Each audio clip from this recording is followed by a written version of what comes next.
ભગવાન શ્રી રામ જન્મોત્સવ નિમિત્તે સુરસાગર સ્થિત આવેલા હઠીલા હનુમાનજી મંદિરે અખંડ રામધૂન.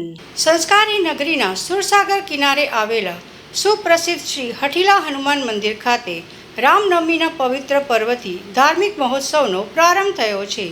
વર્ષોની પરંપરા મુજબ આજથી મંદિરમાં અખંડ રામધૂન શરૂ કરવામાં આવી છે, જે આગામી હનુમાન જન્મોત્સવ 2 એપ્રિલ સુધી ચાલશે. આ ઉત્સવ અંતર્ગત હનુમાન દાદાને વિશેષ શણગાર કરવામાં આવશે.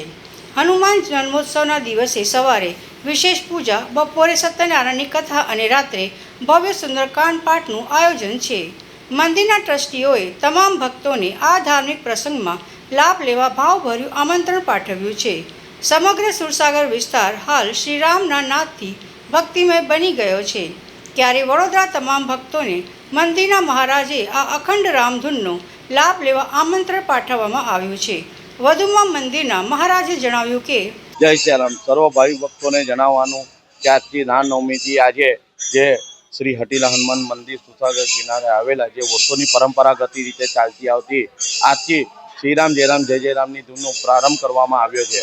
આજે સવારે 6 કલાકે હવે આ જે છે રામધૂન તે તારીખ 2ના હનુમાન જન્મોત્સવે સવારે તેની પૂર્ણાહુતિ કરવામાં આવશે અને તે નિમિત્તે રાત્રે 10 કલાકે આજે વિવિધ કાર્યક્રમો થશે. અમારા ભજનોના તથા આજે પ્રસાદના વિતરણ બી થશે તથા અમે તારીખ 2ના હનુમાન જન્મોત્સવ નિમિત્તે સવારે દાદાને 5:30 કલાકે જન્મ કરવામાં આવશે, તેમને શણગાર કરવામાં આવશે તથા બપોરે 4 કલાકે શ્રી સત્યનારાયણની કથા કરવામાં આવશે. ત્યારબાદ પ્રસાદનું વિતરણ કરવામાં આવશે અને ત્યારબાદ રાત્રે 8:30 કલાકે દર્શન ભટ્ટના સ્વકંઠે સુંદરકાંડના પાઠનું બી આયોજન કર્યું છે. આ તમામના દર્શનનો લાભ લેવા મારે વડોદરાવાસીને નમ્ર વિનંતી છે. જય શ્રી રામ. આજે આપણે જે દાદાને કર્યું છે કે આજે રામનવમી છે એટલે આજે આપણે દાદાને અને રામજીનો મિલન કરતા આપણે આજે આ દાદાને શણગાર કર્યો છે આપણે, જેનો બી આજનો દર્શનનો લાભ લેવા મારે નમ્ર વિનંતી છે.